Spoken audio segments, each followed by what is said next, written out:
Benvinguts al Monestir de Sant Miquel dels Reis, a un nou encontre del cicle Escriptors en la Biblioteca Valenciana, cicle organitzat des de fa més de 10 anys per la Biblioteca Valenciana i que en l'edició del 2010 ha comptat amb la col·laboració de l'Acadèmia Valenciana de la Llengua i d'Edicions Bromera.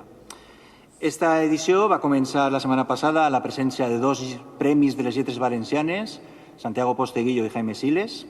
Avui contem amb la presència de Josep Franco i continuarà el 5 de març amb Vicent Enric Belda, el 21 de març, Dia Mundial de la Poesia, amb Lola Mascarell, el 27 de març, Dia Mundial del Teatre, amb la presència del dramaturg, actor i director de teatre Carles Alberola.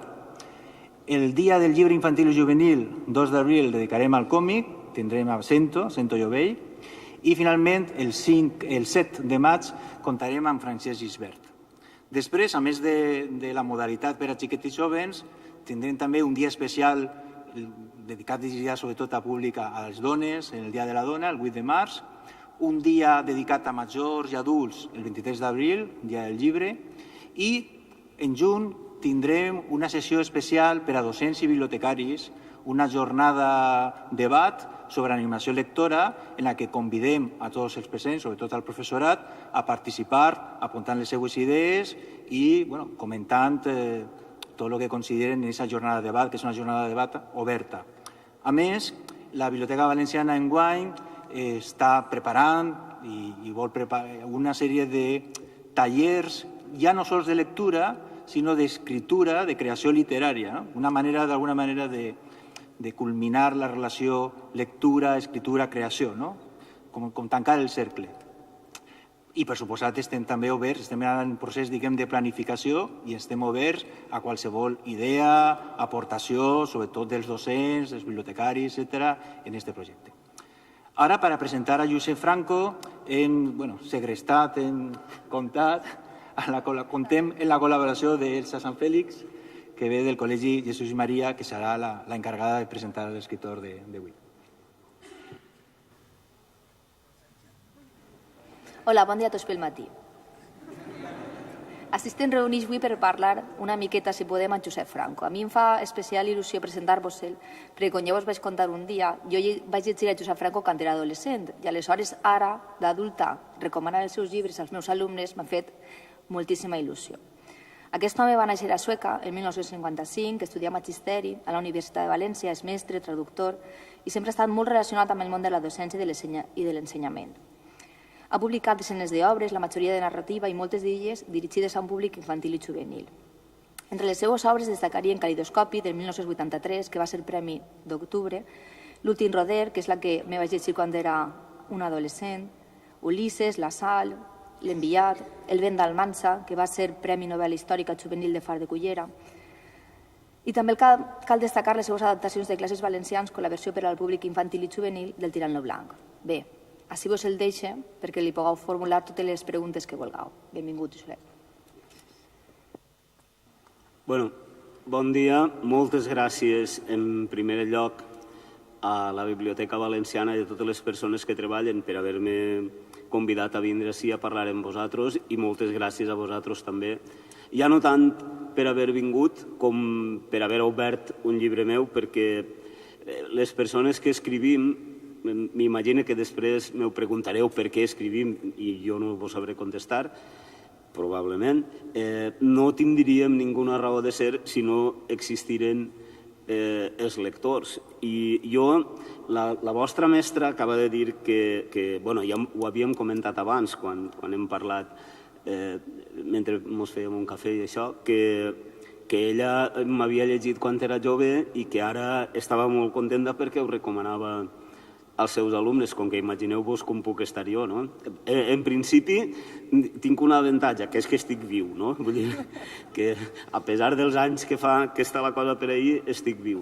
I la segona cosa que a mi m'al·lucina és que, per a mi, que una persona que no em coneix de res, que no m'ha vist mai, que no sap qui soc, que per obligació, com vos pot passar a alguns de vosaltres, i sobretot per devoció, obriga un llibre meu i dedique unes hores de la seva vida a a llegir una cosa en la que jo he invertit també moltes hores de la meva vida, això per mi continua sent un miracle. És una cosa que jo no l'acabaré de comprendre mai, però sí que estic molt agraït a totes aquestes persones perquè d'alguna manera, quan una persona dedica una hora de la seva vida a llegir un llibre meu i això es multiplica per 10, 20, 30 o 100.000, doncs fixeu-vos la quantitat d'hores i de vida que m'heu regalat entre tots els que heu dedicat algun segon a llegir una paraula meva. I això és una cosa que no se pot agrair de ninguna manera perquè crec que n'hi ha coses que no...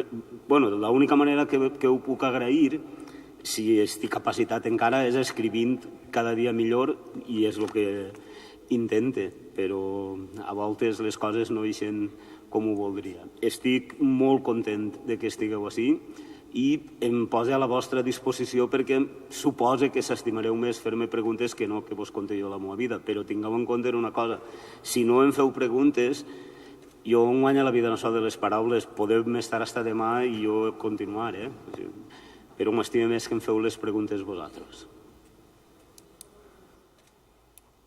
Ara, qui vulgui preguntar, l'únic que ha de fer és alçar la mà, dir el nom, el seu nom i l'institut d'on ve, fer la pregunta i usted respondrà.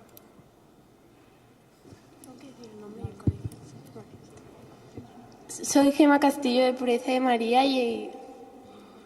soy Gemma Castillo de Pureza de María y m'agradaria preguntar-te en què et vas inspirar per a escriure el llibre de l'últim roder. Perdona, però... En què te vas inspirar per a escriure Sí. l'últim roder? Aquesta pregunta me pot costar tot el matí de contestar, en sèrio.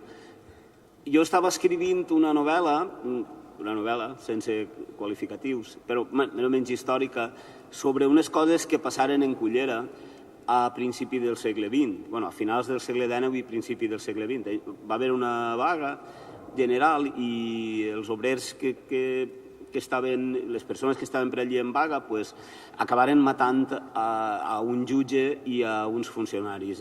Això va ser un fet històric molt transcendent en un moment determinat i jo vaig començar a llegir papers i diaris i llibres perquè volia escriure una novel·la sobre aquest fet, que és una novel·la que es diu Aldebaran. I mentre treballava per això vaig descobrir que a finals del segle XIX i principis del segle XX en Sueca i en Cullera, que se suposa que eren i continuen sent dues ciutats mitjanes per a el que són les ciutats valencianes, en les quals, en aquella època n'hi havia... La gent no vivia tan bé com ara, però no es vivia malament, etc., que les eleccions, per exemple, si a una persona no li agradava molt com anava la marxa de les votacions, apareixien 3 o 4 persones a cavall en el col·legi electoral, pegaven 4 tirs per allí, trencaven les urnes i se n'anaven, no? I que després això també tenia més repercussió en robos i en coses d'aixes. En definitiva, que en aquella època encara n'hi havia el que vulgarment es coneix en el nom de bandolers per ahir funcionant. I a partir d'això, de veres que me vaig interessar molt perquè me va aparèixer un fenomen social molt curiós, això de que hi haguera bandolerisme, i vaig començar a llegir coses. N'hi ha un llibre de Joan Reglà i Joan Fuster, que són 2 volums, que són 2 llibres preciosos, il·lustrats i molt bonicos sobre el bandolerisme, i també n'hi ha molts estudis d'un senyor que li diuen Hobsbawm, i aquests llibres són els que més vaig començar a llegir. I a partir de les coses que vaig aprendre d'aquests llibres, vaig fer una espècie de perfil d'un personatge que no me degué eixir malament del tot, perquè és un personatge absolutament de ficció, que no està basat en ninguna persona en concret, sinó que està tret de les característiques del personatge estan tretes de diversos llocs, no pot ser ninguna persona, i a mi han vingut homes i dones a dir-me l'últim roder era m'abuelo, l'últim roder era el meu reabuelo, i això dona molta alegria, de veritat, perquè no ha existit. L'últim roder, sent molt si decep algú de vosaltres que s'havia pensat que sí, però l'últim roder és fill meu, exclusivament, i de ningú més. No té més familiars, ja. L'últim roder me'l vaig inventar jo, i la tomba no existeix, i no s'ha mort perquè no ha nascut. I a mi han vingut persones d'instituts a dir-me «Mos agradaria visitar la tomba d'Eugeni. I, doncs mira, la tomba d'Eugeni no existeix perquè el personatge tampoc existeix, no? Però me dona molta alegria que algunes persones creguen que sí, perquè això vol dir que és un personatge versemblant, és a dir, que fa la impressió de que sí que hagi existit de veritat. No ha existit. I m'imagino que més o menys en aquesta història t'ha contestat la pregunta, no? Gràcies. Soc Laura i vinc del Col·legi Jesús i Maria i la pregunta és que com creus que hem de fer per a que la literatura valenciana siga viva? No t'has comprès bé l'última part. Ai. Com podem... sí, ara ja m'ho ha traduït la teva mestra, sí. Pues, a veure, això només abans estava dient-los als vostres mestres que a mi el que m'agradaria seria ser normal. I el que passa és que això no ens podem oblidar que la literatura, efectivament, que fem així, té un gentilici, és valenciana. Com podem fer que estiga viva? Per descomptat, des del meu punt de vista, que és un punt de vista discutible i subjectiu, les persones responsables de que d'alguna manera encara continua viva i que encara hi hagi gent que ens creguem que podem escriure i que algú ens llegirà el que escrivim, són els vostres mestres, als quals tinc un respecte considerable, perquè crec que ells són els que han fet tot el possible per a que això no s'hagi perdut. Afortunadament, ara també n'hi ha algunes altres coses, com aquesta institució en la que estem ara, que poden, i de fet, jo estic així davant de vosaltres demostrant que estic viu i que faig literatura gràcies a aquesta institució. Això són també coses que són molt importants, però des del meu punt de vista, sobretot les condicions necessàries per a que una literatura funcione és que tinga lectors, i els lectors s'han de formar, i els formadors són els vostres mestres. Si els vostres mestres se ho creuen, estan a gust, consideren que la literatura valenciana val la pena de que siga coneguda i al mateix temps les persones que la produïm, per dir-ho d'alguna forma, que en són molts i moltes, som capaços d'interessar els lectors a partir de les coses que escrivim, el futur de la literatura està assegurat. Si algun d'aixòs graons o d'aixòs elements del conjunt falla, probablement no tenim un futur tan clar. Quin pot fallar? Doncs no ho sé. Poden fallar els mestres, per descomptat, si comencen a haver una sèrie de problemes a l'hora de la formació en les universitats, de com ixen els mestres i les mestres futurs formats, si realment ixen en ganes de fomentar la lectura i de comprendre que un poble que no té una literatura és un poble que no és complet i al que li falta alguna cosa. Si és que fallem som els escriptors o les escritores, que també pot passar, i no som capaços de produir uns productes, valga la redundància, uns llibres, uns papers, uns poemes, unes obres de teatre que vos interessen, doncs també es pot acabar malament per ahir. I si vosaltres decidiu pel vostre compte, i teniu perfectament dret a fer-ho, i ho han fet molts pobles que ara han desaparegut, que això no vos interessa, doncs la literatura valenciana desapareixerà i, per tant, els valencians haurem perdut un altre trosset de la nostra identitat i no passarà res des del punt de vista històric, perquè s'han perdut molts pobles, ja veieu, el poble grec era importantíssim i ara a Grècia tenen que ajudar-la, els italians, en fi, dels italians jo quasi que m'estima més no parlar, i l'imperi romà i tota la pesca, Egipte, que va ser una civilització importantíssima, ja veieu com està, etcètera, etcètera. No cal que ho expliqui perquè ho sabeu. Bé, doncs si els valencians mos toca també estar a Xina, no serà ninguna tragèdia, perquè no serà la primera volta ni l'última que passarà, però el món perdrà una miqueta de varietat i això sempre és una llàstima. Jo espero que ningú d'aquests elements que he intentat explicar-vos falle i que la literatura valenciana i la literatura en general tinguin un futur assegurat. Soc Isabel i vinc del Col·legi Puresa de Maria i la darrera setmana m'he llegit el vostre llibre de l'últim roder i m'agradaria saber si la resta de les obres també tracten sobre la comarca de la Ribera. És que no s'acaba de sentir bé, jo per lo menos, a lo millor que tinc les orelles un poc. S'arrimeu massa al micro pot ser. Diu que ha llegit l'últim roder i que li preguntava si la resta d'obres són totes en la Ribera. Ah, vale, ara ja ho ha pillat. No, de fet, no necessàriament. No. El que passa és que, per lo menos en la meva manera de treballar, tant a l'hora de buscar un escenari, a no ser que l'escenari ja... N'hi ha un llibre meu per ahir que es diu Manuscrit de mossèn Gerra que passa en Amèrica, bàsicament. I jo a Amèrica no vaig anar fins fa 4 dies. Bueno, i crec que no vaig arribar a tocar Amèrica perquè Cuba és una illa i no sé si està...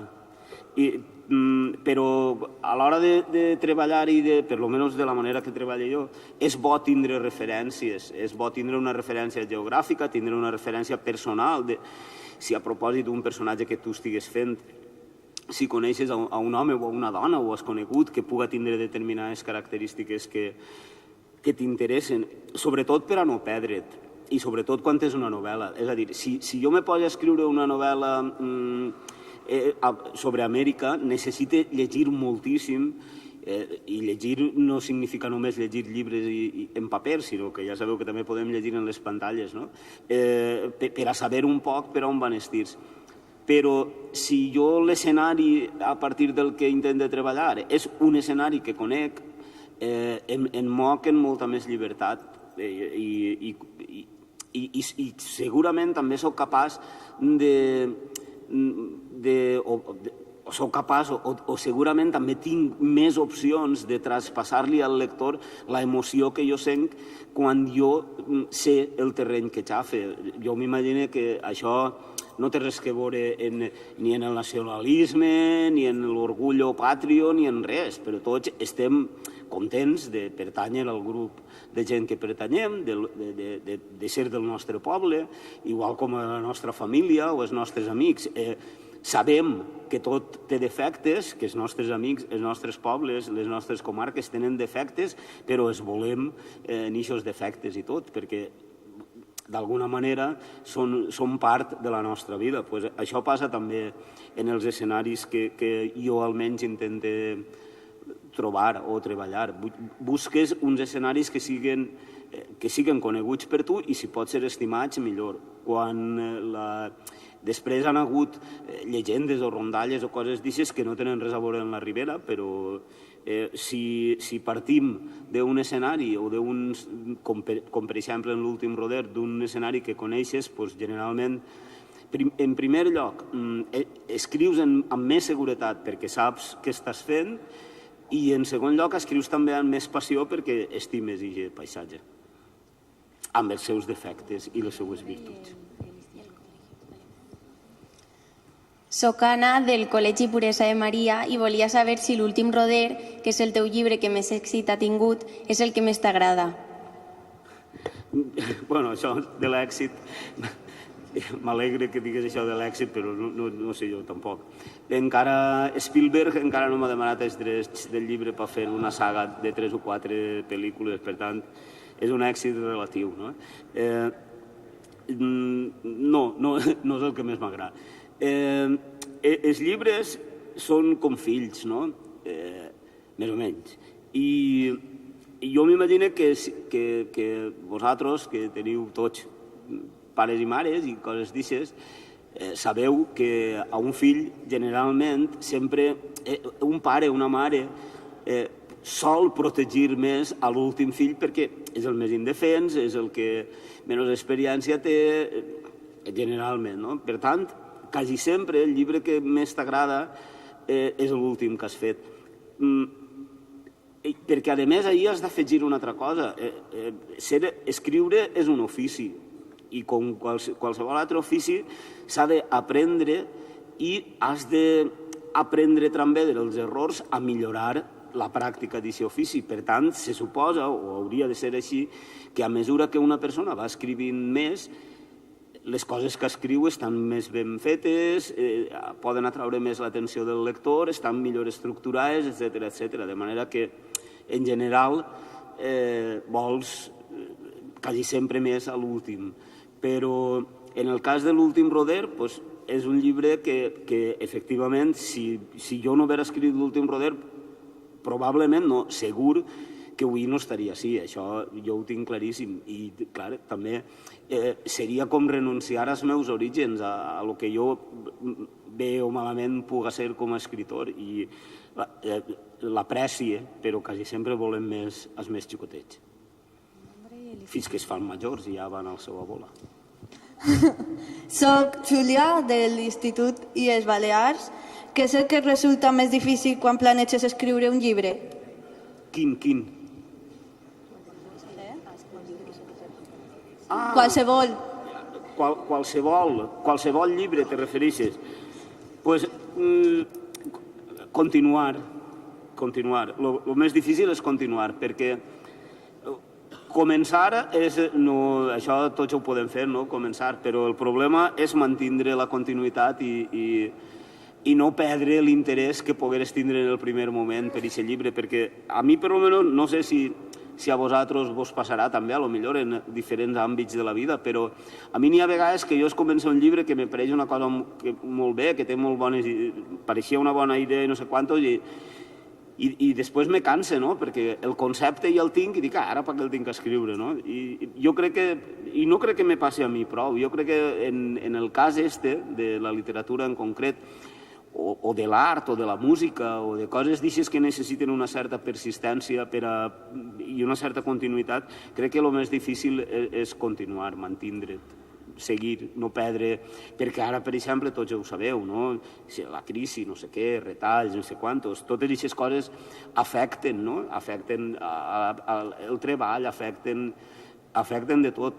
I si tu ara, o si una persona ara no té d'alguna manera un interès en continuar fent el que està fent, és molt fàcil a baixar la guàrdia i dir no, jo no vull saber res, ja m'ha cansat i tal i qual. De manera que crec que el més difícil i el més cansat és persistir, que per cert era el lema de l'home que ha fet possible això, perquè Nicolau Primitiu, que és el que va donar els fons de la seva biblioteca a l'Ajuntament de València per a que començara...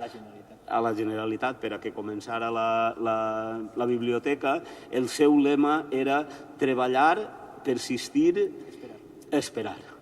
És a dir, treballar primer, persistir, perquè el treball així de bo i pallar i després parar, això no té, i esperar els fruits d'aquest treball i d'aquesta persistència. O sigui que la persistència crec jo que és el més difícil.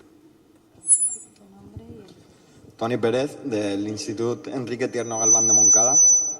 De la teua obra Vent d'Almansa, quina part és real i quina fictícia, i les fonts d'on traus per a aquesta novel·la?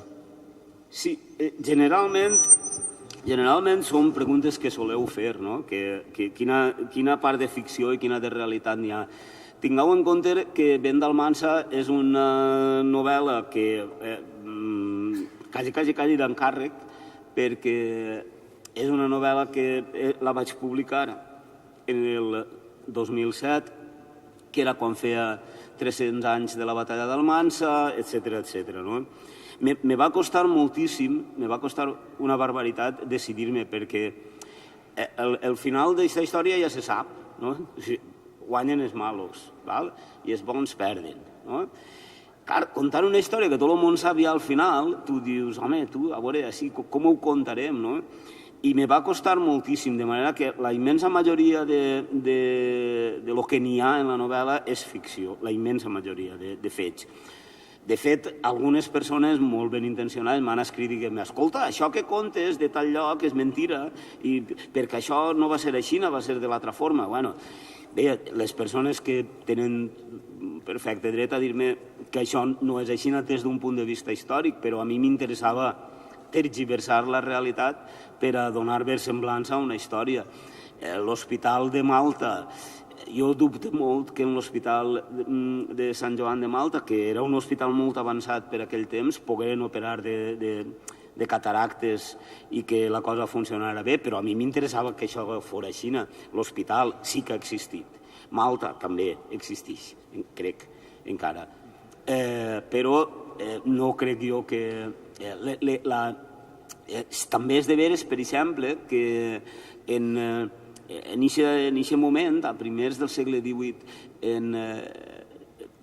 comença en realitat un poc, segons els llibres i la història de la medicina i tot això, a tindre's en compte l'asèpsia en la medicina, que això és un pas importantíssim, perquè abans, jo què sé, la medicina podia funcionar, però si no s'havien donat compte que els microbis i totes aquestes coses eren, al final, els que causaven les malalties o les infeccions, l'asèpsia, el fet que els metges es rentaren les mans i tot això, això sí que comença a passar en aquesta època. I com a fons d'una història m'interessava també molt introduir aquesta realitat.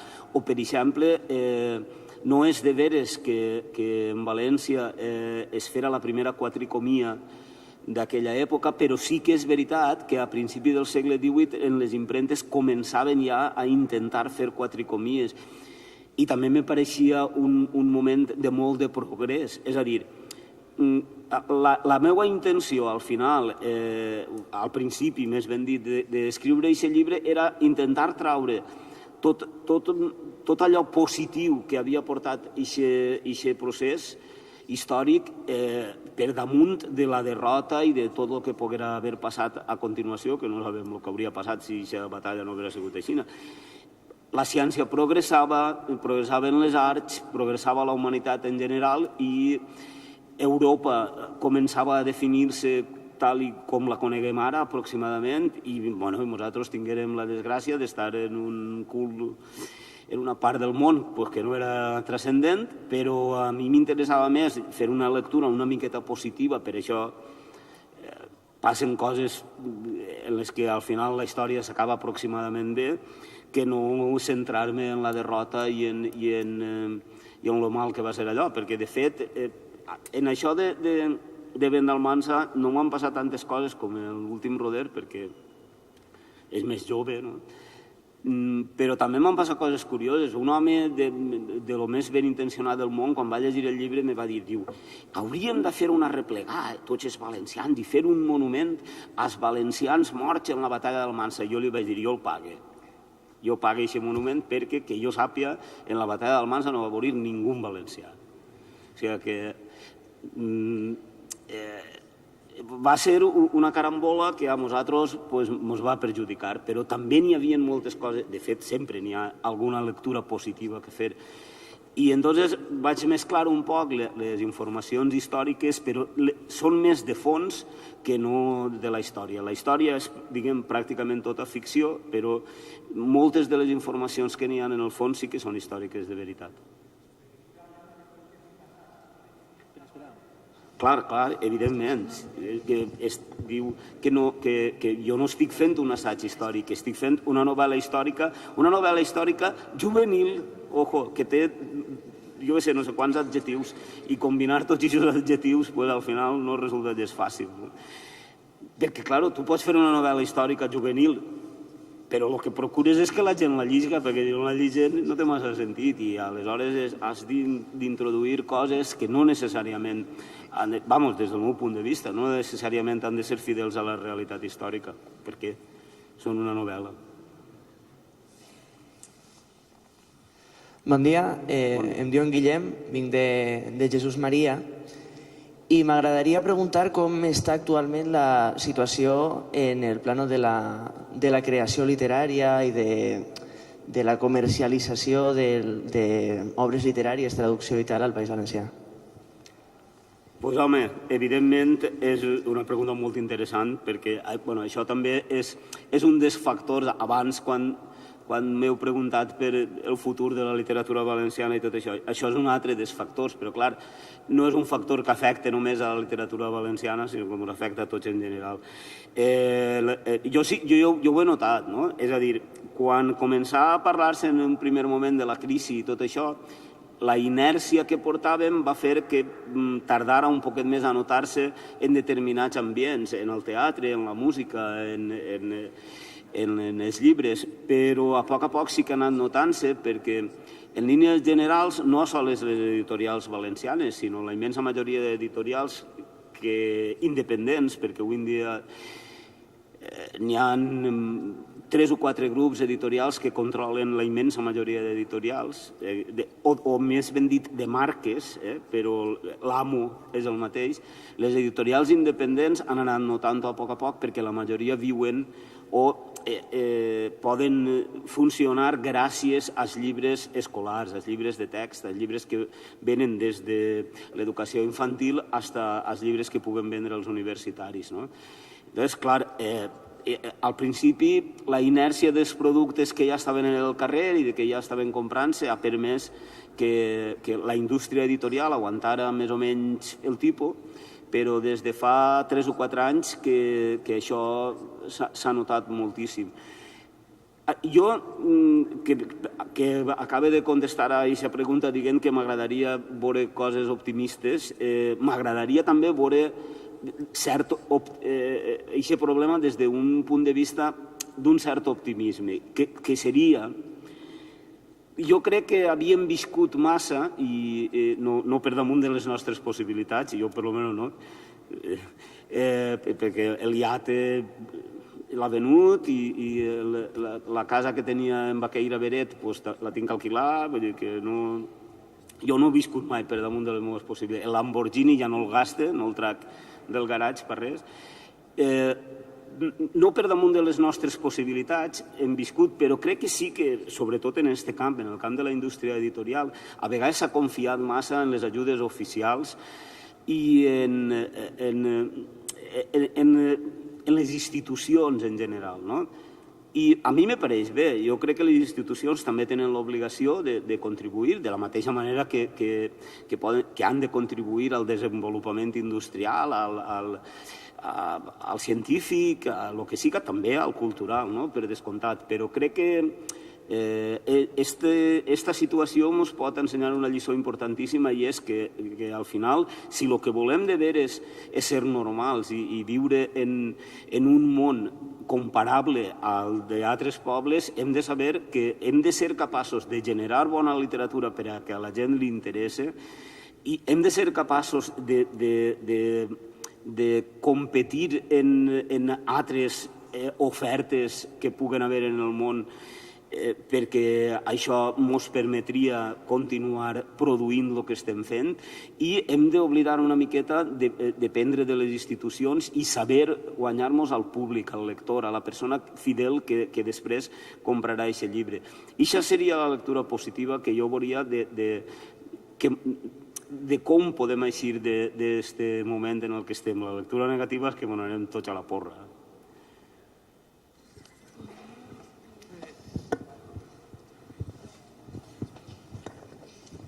Bon dia. Bon dia. Se m'escolta, tinc la veu molt greu.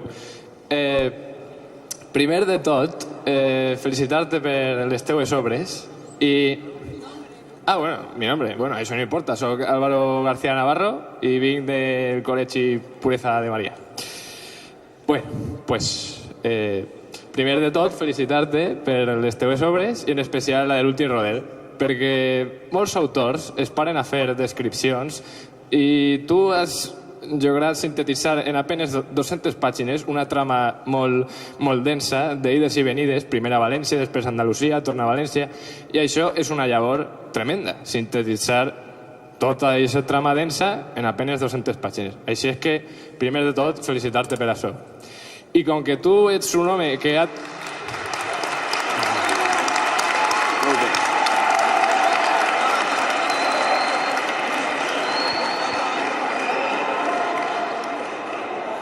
Gràcies. I com que tu ets un home que ha triomfat en el món de la literatura, vol preguntar-te que després d'escriure un llibre, bàsicament, què té que fer una persona per per a que el seu llibre es conega. És el que has dit tu abans, l'important és tindre lectors, però pense que no és tan senzill com anar a una editorial i dir aquí estic i vull publicar un llibre. Hi ha que fer moltes coses, tu hauràs comès errors, així és que el que vol és que ens dones consells per a quan escrius un llibre, què és el següent pas per a què hi ha que fer.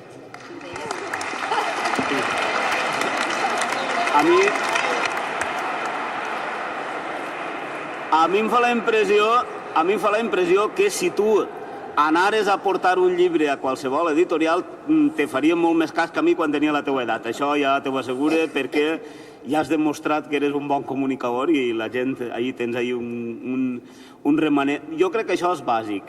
En esta vida hi ha que tindre sort, també. És a dir, tu pots fer coses molt ben fetes, però al final també una miqueta de sort pot variar de l'atzar, pot variar seriosament el rumb de les coses, no? Entonces, una de les coses que has de tindre és una miqueta de sort. La segona és molta perseverança, com vos he contestat abans quan contestava una altra pregunta. I tal com estan les coses avui en dia, ara, en l'actualitat, si no eres el fill de l'editor, ho tens complicat. Ho tens complicat amb un tot. O un amic íntim o alguna cosa així. Però quan tot això passa i se torna a la normalitat i tal, pues, el fet de que te publiquen una cosa o no te la publiquen té el mateix valor que el fet d'escriure'l. Tu has de confiar en el que estàs fent i has de ser perseverant i donar la tabarra. Jo l'últim llibre que he publicat l'he portat a unes poques editorials, fins que al final unes persones de l'àmbit religiós s'han apiadat de mi i me l'han publicat en l'Abadia de Montserrat, però ningú editor valencià es va voler fer avant.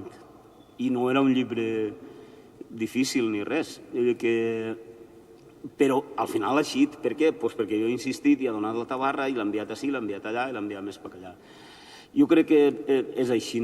Però això també, jo crec que és en tots els àmbits de la vida i al final la sort influeix. Si tens una miqueta de sort, doncs millor que si no la tens. I si tens mala sort, doncs potser te dediques tota la vida i has escrit coses que estan bé i no ho sabrà ningú, perquè no podràs publicar-les i no podran... Ningú lector podrà fer el que tu has fet en l'últim roder i dir, doncs això m'ha agradat per això o per l'altre, o no m'ha agradat per l'altre o el més per allà. La sort influeix molt, però sobretot, i jo, des del meu punt de vista, crec que insisteix molt la perseverança, també. I, evidentment, l'habilitat per a poder escriure una cosa que es puga llegir, i l'habilitat depèn de les hores que li tires treballant. I després de les hores que li tires venent el producte. Però aquesta última part ja el dic jo a tu, que tu la tens assegurat que t'eixirà bé. Em dic Àngela i vinc de l'Institut d'Illes Balears i m'agradaria saber si has creat personatges inspirats en persones del teu entorn. Sí, perquè si no són del meu entorn, en qui m'inspire? En gent que no conec no puc inspirar-me. Això, bueno, no vos ho aconselle, no? Sí, és que d'aquesta pregunta sí que ja no puc contestar molt més, no? Sí, sempre m'inspira en persones del meu entorn i moltes vegades les persones del meu entorn es donen compte i me diuen coses lletges.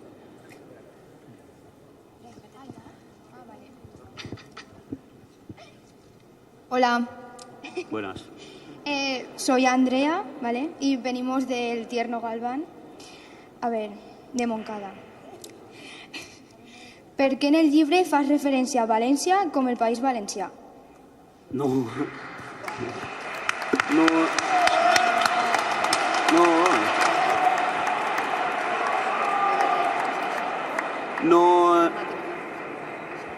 No se pot confondre València en el País Valencià perquè València és una ciutat i el País Valencià és una entitat territorial molt més gran.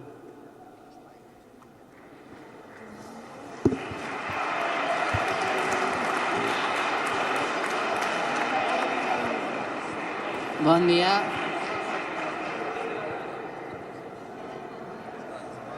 Bon dia, em diuen Jorge Ibor, soc de Jesús i Maria del Col·legi València i m'agradaria saber quina influència va tindre en vostè John Fuster.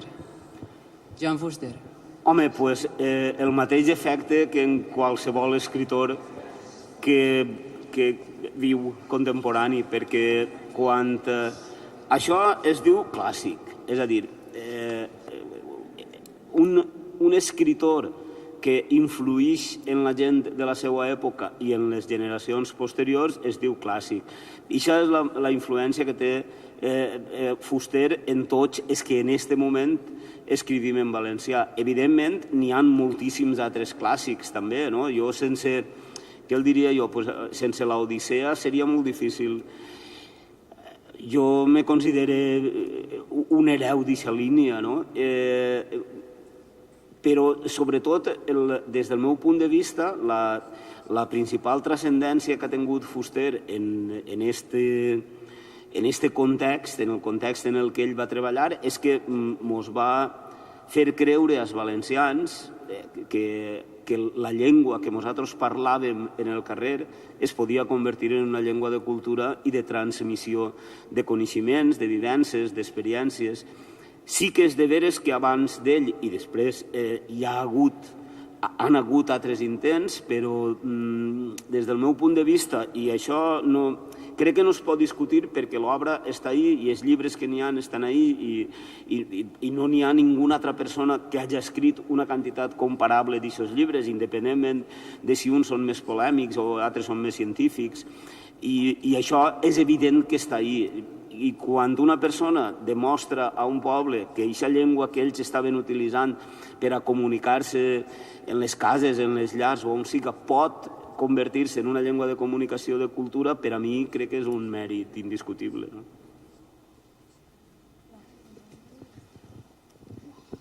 Hola, soc Paula, vinc del Col·legi de Puresa de Maria i m'agradaria saber què significa per a tu o què representa la dita popular de «Son los bandolers varons i los varons bandolers de l'últim roder». Pues ahí està, ¿no? Que sabeu a lo que se refereix això, no? Los barons en aquella època se suposa que eren els nobles, els senyors que tenien encara bàsicament el domini de les terres. Fins fa 4 dies en Sueca, per exemple, quan volgueren fer una presó a principi del segle XIX, en principi mitjan del segle XIX, volien fer una presó model, perquè les presons que n'hi havia eren encara medievals, no? I volien fer una presó moderna en les instal·lacions que tocaven i tal i qual. I el propietari de les terres era un senyor que vivia en Madrid i que era el marquès de l'Escala. Eixa presó no està feta en Sueca, perquè el marquès de l'Escala el que volia era vendre aquell solar perquè feren cases, que no sé si vos sona, aquest tipus de maniobra.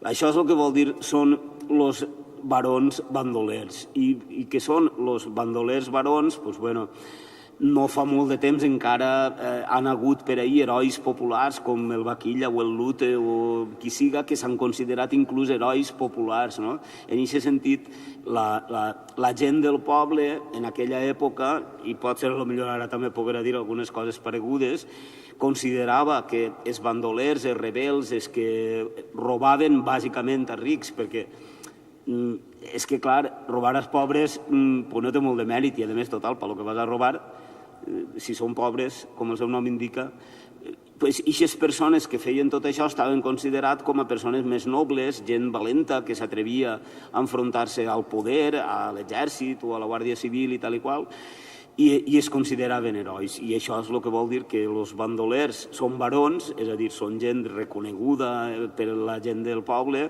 i els barons, que eren els senyors i tal i qual, són uns bandolers o uns lladres o una gent que vol aprofitar-se. Però això, que era característic d'aquella època, curiosament ara també passa, i passarà en el futur probablement, i ha passat en el passat. Això forma part de la condició humana, segurament. Queda temps per a una última pregunta. Hola, soc Asten, de Puresa de Maria, i voldria saber la teva opinió sobre el tancament de Radiotelevisió Valenciana.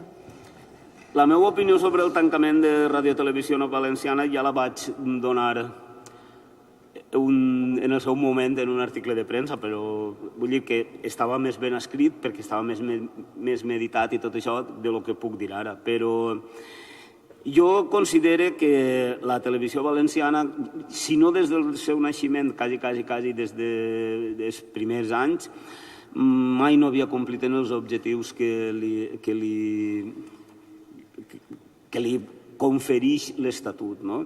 Se suposava que havia de ser una televisió en la que la llengua que parlem els valencians fora majoritària, perquè l'altra llengua que parlen molts valencians, que és el castellà, també té els seus mitjans de comunicació ja i com vos he dit abans, respecte als llibres últims o als fills més menuts, en línies generals, el just i el correcte i l'equitatiu és ajudar sempre al més feble. O sigui, no podem dir igualtat d'oportunitats i no, fins i tot en els esports les categories estan per alguna cosa, no podem enfrontar a un boxejador que pesa 200 quilos en un que en pesa 45, no és bonico. Per tant, si s'havia de protegir alguna llengua, havia de ser la minoritària, la que parla menys gent i la que menys expansió té, que és el valencià, òbviament. I això jo crec que Canal 9 no ho havia fet mai, que jo sàpia. Després, jo no he tingut mai el goig de veure actuar a gent, a músics valencians, per exemple, o no he tingut mai el goig de veure una obra de teatre en valencià retransmesa. D'ací poquet vindrà Carles Alberola i li podeu també fer la mateixa pregunta, perquè Carles sí que ha treballat per a Canal 9 i ha fet però esquets i coses curtes. En definitiva, jo crec que la televisió valenciana, tal com estava muntada, des del meu punt de vista, que és un punt de vista discutible i subjectiu, no acomplia les funcions per a la qual havia sigut creada. Això justifica el tancament? Home, doncs probablement no. El que justificaria seria una reforma en profunditat d'eixa entitat i de totes les altres coses que estaven al voltant. Però, en principi, jo no soc un defensor tan entusiasta de dir que això tal i que qual. Sí que és de veres que en l'època en la que estem i en els moments en els que estem vivint, que una llengua es quede sense mitjans de comunicació audiovisuals on se senca, a aquesta llengua tu li has llevat moltíssimes opcions de donar-se a conèixer o de consolidar-se. En aquest sentit és en el que sí que ho lamente. Però en quant a la qualitat o el paper que podrà fer Canal 9 dins de la societat valenciana, tinc moltíssims dubtes. Probablement hauria valgut més que haver sigut la televisió valenciana sobre la que s'havia treballat al principi i les declaracions d'intencions que n'hi havia de per què s'havia fet una televisió valenciana. Després, a l'hora de la veritat, ja s'ha vist que això no era de veres, que la voluntat no era eixa, perquè ara també n'hi ha una televisió murciana i una de Castilla-La Manxa i una de Logroño i televisions locals n'hi ha a Porrillo.